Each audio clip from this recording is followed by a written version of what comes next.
Hello, Ian here with another Monday Mindfulness for you, and today we're going to work with an aspect of the mind that is all over our human experience, and that's what I call the right maker or the wrong maker.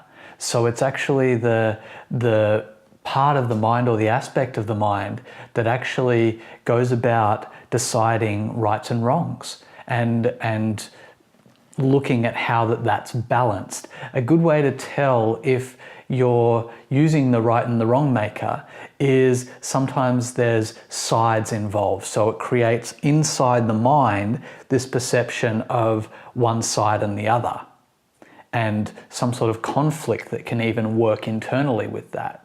And this is not to say that any side, any right or wrong maker is right or wrong. In mindfulness, it's very, very fundamental to be able to be unconditionally accepting in what our experience is in the moment, so that we can really open and look at it and be present and notice all of the fine details of what's going on. And this weekend, I had an experience that actually brought that up in me, and I wanted to share it. And that is an experience that I had with a dog that I ran into who has a history with the dogs that I was walking. And he attacked the very old, very fragile dog. And I went into this kind of impulsive process of taking him off the dog that he was attacking. And now that I look at, in mindfulness and awareness, I can see that some of the decisions I made wouldn't be ones that I'd make in the future. But I basically grabbed him by the choker chain and he turned around and grabbed me on the hand. And you can see here that there's a bit of stuff going on this side of the hand. And I don't know if you can see there's a decent little wound there on that side. So basically I've got an injury to deal with as a result, a relationship with the lady who was walking the dog in that process. And it's very easy, especially when we're feeling attacked or in a tense situation, to jump into this right and wrong maker unquestioned and really run with a lot of beliefs that we may not actually have explored.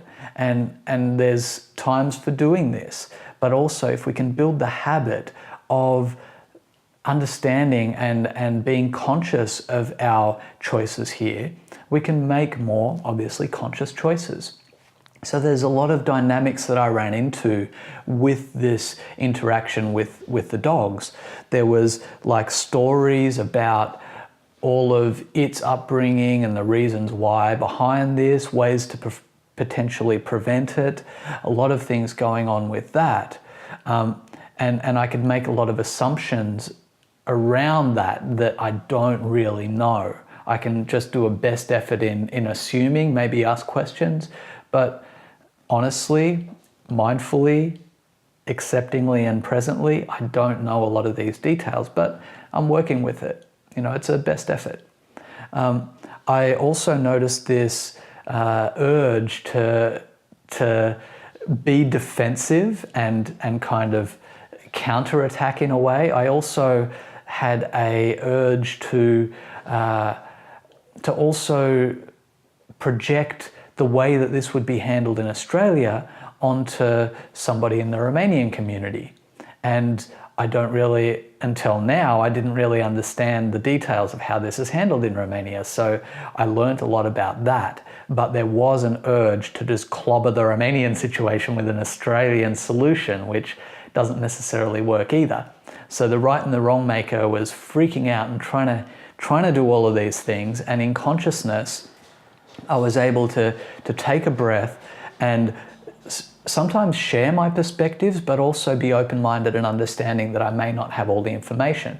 So a lot of asking questions. And obviously it's a balance of timing and the amount of space that you do have and safety to be able to do these kinds of things. And in this case, it was a very interesting one because it had a heated, quite violent situation. And I was surprised in the way that I acted and was quite violent towards this dog as far as trying to get that separation and trying to get the message across in the best way I could in the heat of the moment. And I think it's also something that the right and wrong maker could make a lot of stories about that may or may not be exactly true, but also imbue a lot of importance that may or may not be true or based on truth. So I've just got a list of things that I've noticed and about this general situation, and I've just got notes here, so I'm going through. I also noticed some techniques that I could use in the actual violent situation that may not result in an injury again. So if this kind of thing was to happen, I feel like I understand not to grab onto the choker anymore. It leaves too much space, and go back to the old jiu-jitsu fundamentals of closing down that space and yeah, getting in nice and tight so there's not as much opportunity for things to go haywire. Also, I needed to address medical needs, so I think that was a really important part of the process to understand that, yeah, that is important, and I feel that's true, but also within the context of the Romanian system. So that was a learning experience as well. And I also noticed this urge to be right or wrong. It can project in an aggressive action or a domineering action or a projection of anger, but it can also result in, for me, it's kind of a balance between the two at times when things like that come up, is it could go into victim mentality. And for me, there's a center of self-awareness where I can watch and act consciously on these things. And this is just my way of dealing with it. I'm not saying that it's any better or worse than any other way. But there's a conscious center where I can not so much get caught in being a victim about it and having a pity party, but also I can have conscious action without getting too blindly aggressive and making it a retribution thing. So I find it's been a very, very valuable time to be able to look at that right or wrong maker at its source, because it can cause a lot of different suffering dynamics around it. And if it's not able to be explored, it can go on unchecked for as long as it needs to go on unchecked. Now, what I've done is I've broken down some of the things that I see in this dynamic, and I see with this dynamic there can be costs. So some of the costs that I've observed, and I'm not saying that there are any right or wrong either. I have no arbitrary evidence to prove that anything is right or wrong, to be honest. It's always a best effort and in context. So what I've observed is a cost of this right or wrong maker being super active is that it can provide distractions and insulate us from seeing what reality is. So we can project our belief and superimpose that on reality without actually checking in with what reality is. And we can kind of get a bit deaf and not being able to listen in these cases. We can also have a lot of energy being invested in building a case for our rightness or wrongness. And that can be quite chronic and quite an energy consumer and lead to a lot of other things as well. If you've noticed yourself building a story, that two-sided argument happening inside the mind, it's a very interesting dynamic to witness. And it's amazing what happens when we step back and actually see what we're doing with our own internal process. So, and this can also lead to burnout when you consume that much energy on something. It can be quite taxing. It has been for me. So there's also the bias that this can create. So it can help us to actually have these predisposed biases and filters and kind of drift in directions based on some of this right and wrong maker. it can also narrow our focus, kind of like the bias, but it can just make us so that we're kind of a bit blinded in our approach, and it can really bring us into a specific priority that we might choose, and really help us to not be able to see the big picture. It can also create conflict, which I feel is quite common. What conflict doesn't have a right or wrong maker underneath it? I guess it would be rare. And I guess some self-defense situations and things like that can be, but a lot of conflict stems from some sort of interesting balance of right or wrong makers. And it can also create artificial confidence, like an artificial confidence in a belief that something is an absolute truth when it may not be, and that artificial strength that comes with it. And for me, that artificial confidence in a belief that I feel deep down is true, but I may not be questioning it at the time, is like a very soft and a very fragile confidence. So to me, it doesn't seem like that builds genuine self-esteem. So that's another thing that could be classed as a cost in this. And it also can get us to invest a lot of energy in this false sense of self-esteem, which can also reduce confidence in the long term, because we're investing a lot of energy in inflating our ego and making faux confidence when the real essence of confidence hasn't been strengthened, because we haven't had the courage to really dive in and explore some of these beliefs and some of these things that cause us suffering. So they can be some of the costs associated with the right and wrong maker. And it's a perfectly natural part, I'll say it again, it's a perfectly natural part of the human experience. And it's amazing and dynamic and a great tool. And it can just kind of have an interesting balance at times and have costs associated with it. I feel like everything is a balance and everything has costs associated with it. And we're just looking at my experience of these now. If you want to share some of yours, you're more than welcome, and I'd love to hear your perspectives on this as well. And given we've covered the costs, I'd like to look at some of the benefits of the right and wrong maker, because I feel they're really important as well. So I noted that it can help provoke action. And actually, as I talked about before, some of the suffering that's caused by the right and wrong maker can actually drive us to question the right and wrong maker and have some more perspective on it. So that can be priceless, because I know for me, if my right and wrong maker, a lot of my mind's activities didn't cause me so much suffering, I wouldn't have questioned my beliefs. I wouldn't have questioned this whole paradigm that I'd had myself constructed in, and I wouldn't have been able to liberate myself from that. So it can create a enthusiasm and a passion and commitment to be able to do the work to look within and find what our truth is. So it can be very, very powerful and very beneficial for that. And another thing that it can benefit with is it can help us to form agreements and create consistency. So it can help us to kind of have this mutual understanding of rights and wrongs, help us to build structures that help us to feel safe. It can be very, very powerful with that. And I think that its power can also be coupled by the ability to debate and question. It's a fundamental of democracy.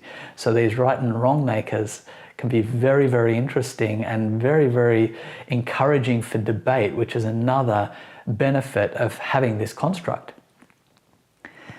And another thing with the right and wrong maker is it can help us to predefine decisions and beliefs that let us go on autopilot and conserve energy moving forward. So that autopilot function, if it's balanced and honed and harmonious, it can be amazing in a complete body experience for actually being able to conserve us energy. So like a lot of these things, like if you don't maintain a car well and the oil gets all glumpy, it can chew a lot of fuel. But if it's honed efficiently and it's maintained, then it can be super efficient. So there's kind of a lot of gray area in this, and that's why our practice is about exploring it in the moment for ourselves. And the more safe and open and loving this space is to explore it, the more that we can actually get context in what's actually happening and find a balance that works for us.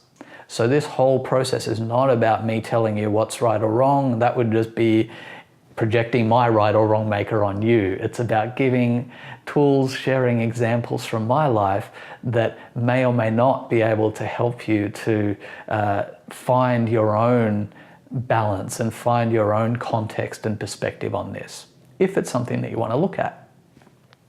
So another thing that I took some notes on is the interesting things that I've seen when we actually do take our time to bring mindfulness to this. And one of the things that I've noticed is some humility and open-mindedness. I don't feel as defensive about protecting my position anymore. I also feel we can build the habit of questioning these beliefs, which for me is fundamental in healthy living.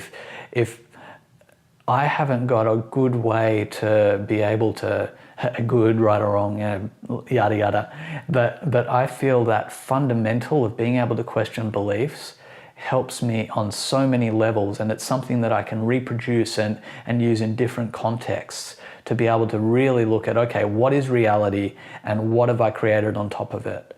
Not that any of it's good or bad, just that this is the situation that I'm working with now. This human mind-body consciousness machine is, in need or can use some maintenance, or at least I've got that tool to be able to maintain it. Otherwise, I'm just running blindly.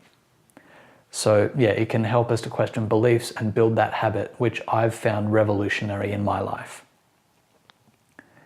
I can also, through mindfulness, notice who is trying to build this perspective, who is the right and wrong maker. And I can also take that space, if I'm in that safe, mindful environment, I can also look at what are its motivations, what are its needs, what's its trying to do right now, and is it being effective? Is it taking in the whole context of options that I have? So that's very interesting how mindfulness can let us look at these things and see what the individual motivations are for some of these things. It can also help us notice who is, what are we looking for? Who is going to benefit from this? So who is going to get a win out of this, and can we create win-wins in this situation? So rather than looking at opposing sides, mindfulness can help us to do our best to be compassionate for all sides and see if we can find a win-win. It's not always possible. The universe is unfolding the way it is in any given moment. A graceful flow of life can happen when we've got this mindfulness applied to the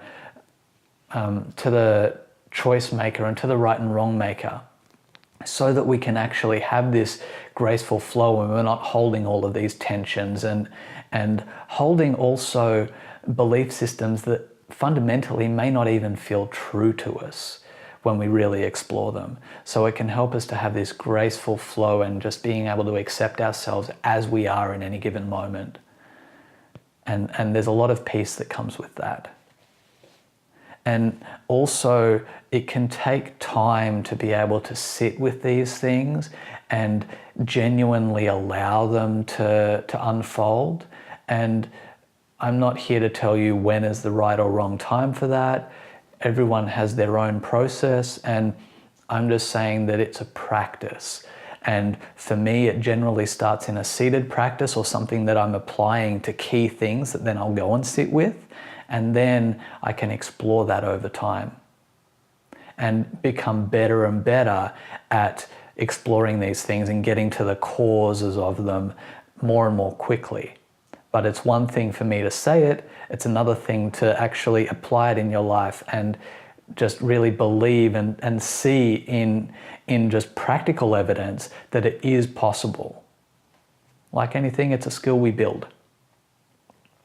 So what I've got for you now is a little bit of a process that I've been working with over the last few weeks, and I'd like to guide a meditation. So if you do have something that you've felt is getting a lot of use of your right and wrong maker, that's something that you can look at in this meditation. And as I said, having that safe space to be able to open up and listen to ourselves is really valuable in this practice. And it can often start with just taking a few breaths and being able to just be present with the emotions, with the mental activity, with all of these things that are happening in this human experience, in this moment. So we can start by just taking a few long, deep breaths, closing your eyes down, getting your seat comfortable.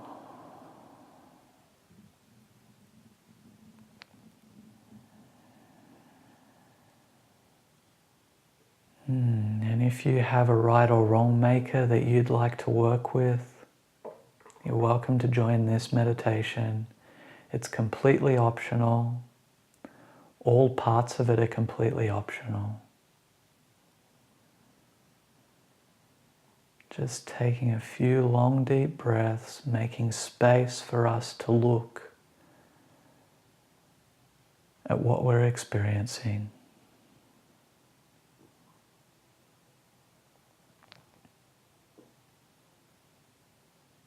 Just noticing what you have been eager to be right or wrong about.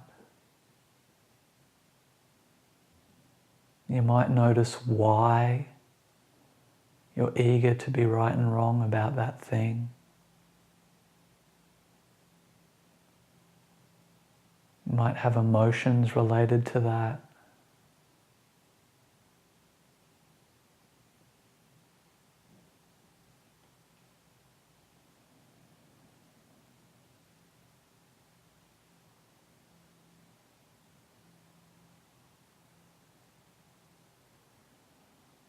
You might want to continue breathing through this as you open to the emotions.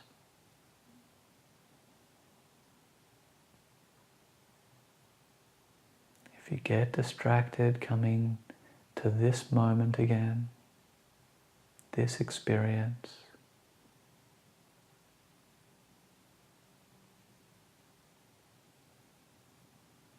You might notice some stories that wrap around the whys of your right and wrong making situation.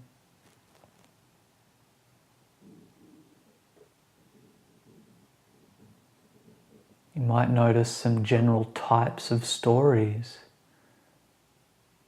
that tend to come with this right and wrong making.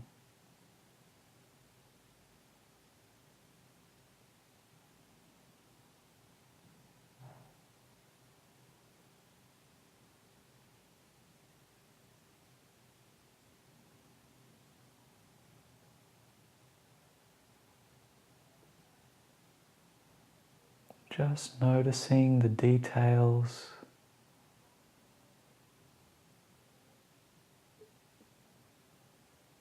of what's been created.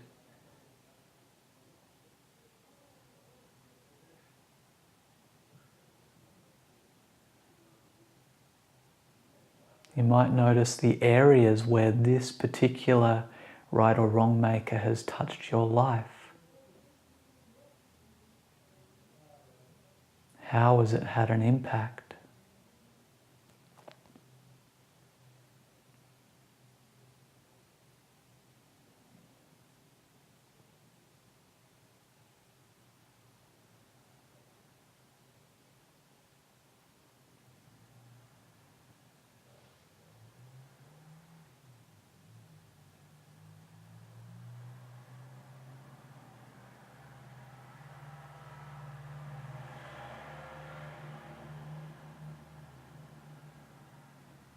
And now just noticing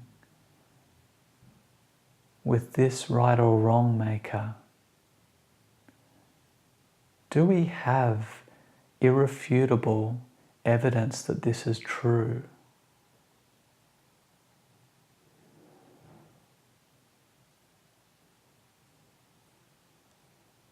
Is there a point that we're trying to make that may be a bit fuzzier than we initially thought?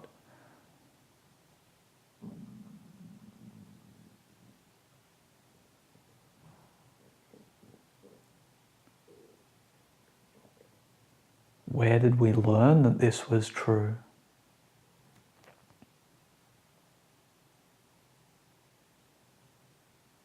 Just opening to the possibilities.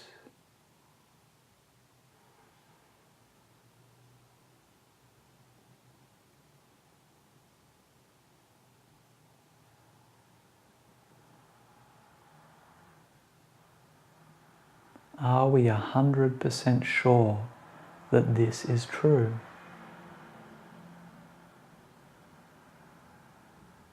And we don't need to create another right or wrong maker about this. We're just asking a simple question and allowing ourselves to be honest with ourselves. Do I have evidence to support this belief?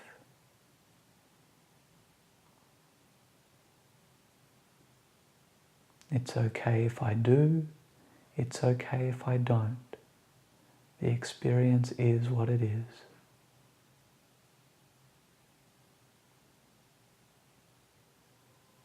We don't need to make a story about it.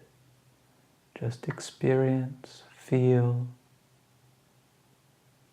and notice.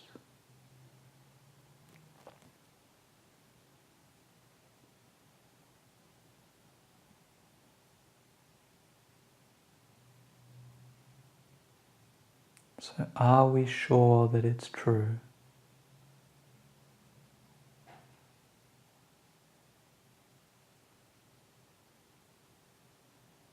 And are there others who believe that it's false or believe that the opposite is true?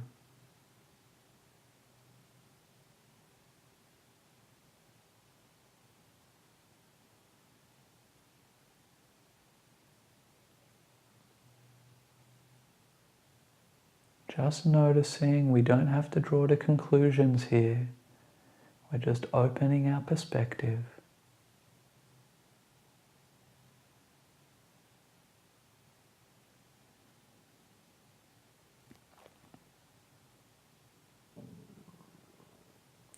Can you notice who is trying to be right?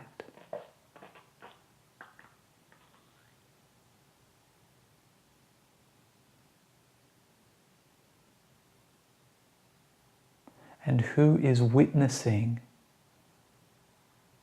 that which is trying to be right? Are they the same?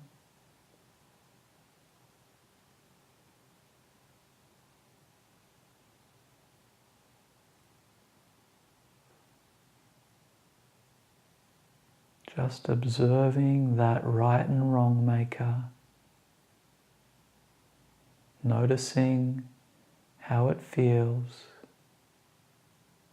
noticing who it is.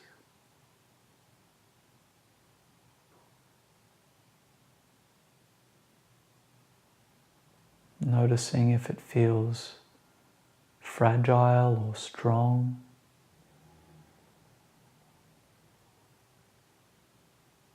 Noticing if it feels distant or close.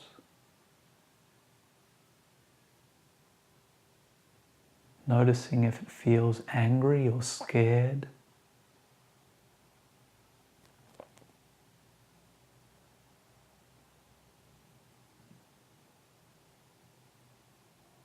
Noticing if it has any particular motivations.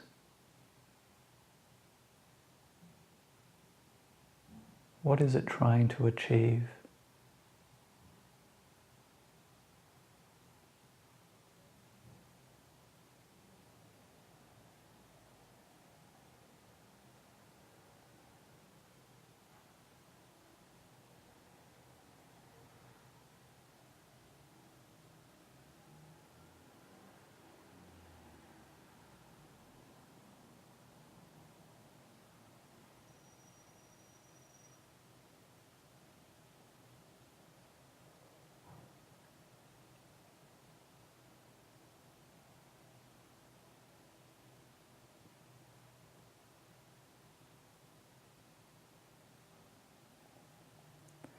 And just taking a few more long, deep breaths.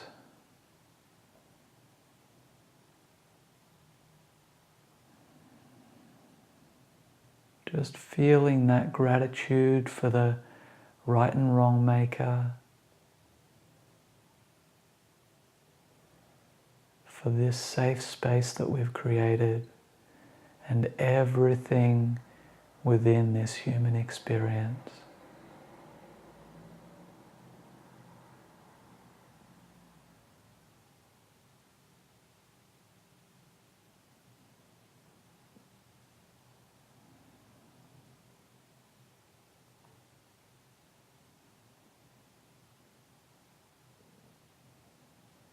Taking a few more long, deep breaths.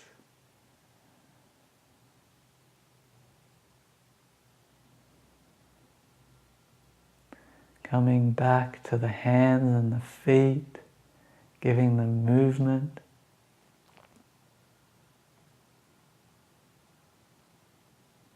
Adjusting the body in any way that you feel you need.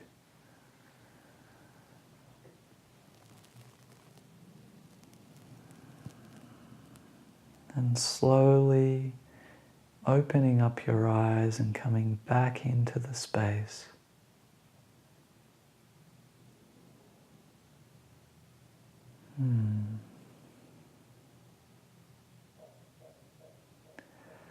So that was an example of this kind of exploring practice of the right and wrong maker. And I love to be able to do these sits, especially at first if it's a new thing coming up, to be able to sit with them for longer periods, generally as long as I need. And I hope that it can help you to explore this. As I said, it's nothing right or wrong about this stuff. I just feel it's really powerful to be able to have perspective and context on this. So feel free to practice and explore it in any way that you would like to. If you have any feedback, any suggestions, any comments, please leave them below. And thank you so much for joining us in this experience. Namaste.